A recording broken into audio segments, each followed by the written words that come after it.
Boxing Features.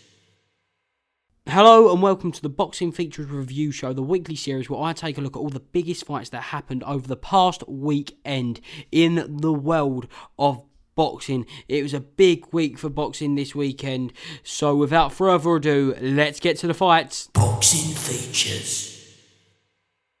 First show I'm going to talk about this week is the Matchroom show in Uzbekistan. Matchroom's first ever boxing event in Uzbekistan, and it was the next in a long line of territories they are planning to take over, and they've got so many great Uzbeki fighters, and it was the homecoming for Akhmadaliev, wasn't it? And he fought Iwasa, and Iwasa's a solid opponent, but Akhmadaliev showed his class, showed his dominance, but it got overshadowed by a controversial stoppage in round 5.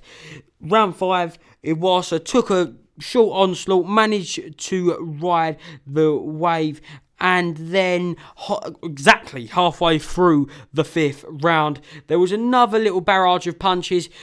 Iwasa moved backwards onto the ropes, maybe 4 or 5 punches he took clean, and the referee come in and waved it off. And personally, I haven't seen anyone who's said, yes, that is a good stoppage. I think that was slightly premature, but we can't take anything away from Akhmadaliev because he performed really well, and it's just a shame that it's overshadowed by this premature stoppage. And the other 2 big Uzbeki names also got a win, with Gayasov beating Moreno with a 3rd round KO, which was a shutout really, and a unanimous decision from Madrimov, and now he needs to move on to probably world honours. He's being moved that fast.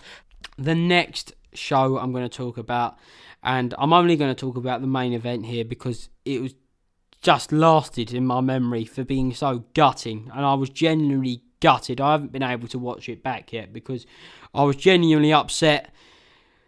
Heartbroken for Carl Frampton. He attempted greatness and he come up short against Jamal Herring for the WBO super featherweight title. It was his chance to become a free-weight world champion, the first man in Ireland to do it, and only the 3rd man in Britain to ever do it, following the footsteps of Duke McKenzie and Ricky Burns. And for my money, if he'd have done it, he would have been the best ever free-weight world champion from Britain. But he come up short, didn't he?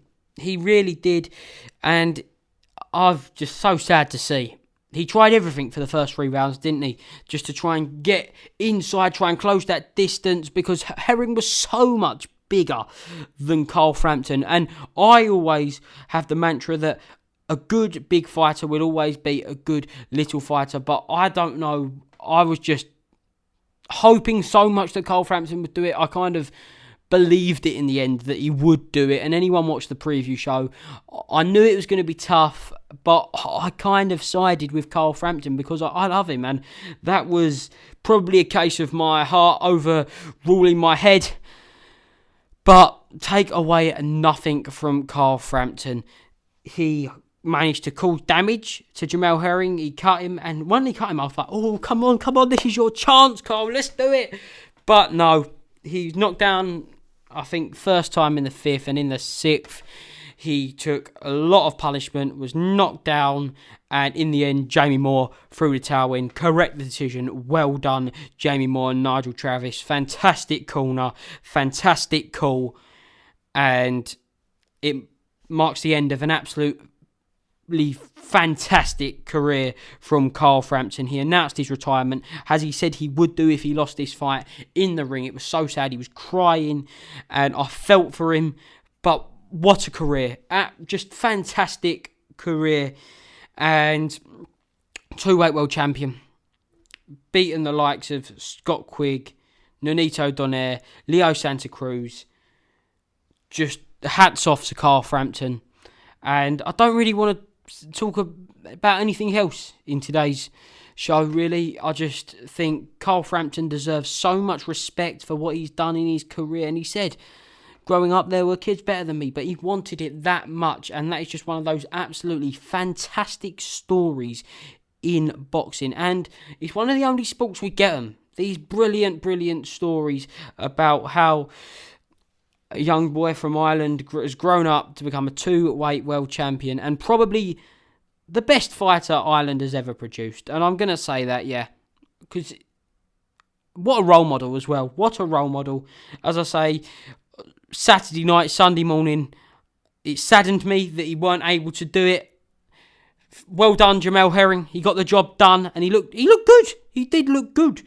He obviously had been working on making sure he used his size to his advantage. And don't forget, he's older than Carl Frampton, but Carl Frampton's had the longer, harder career. So, well done, Jamel Herring. Well done, Carl Frampton, for giving us some of the best nights over the past 5 to 10 years. And thank you for the memories. And I'm going to leave it there today. Thanks for watching. Make sure you like, share and subscribe. And as ever, thanks for watching.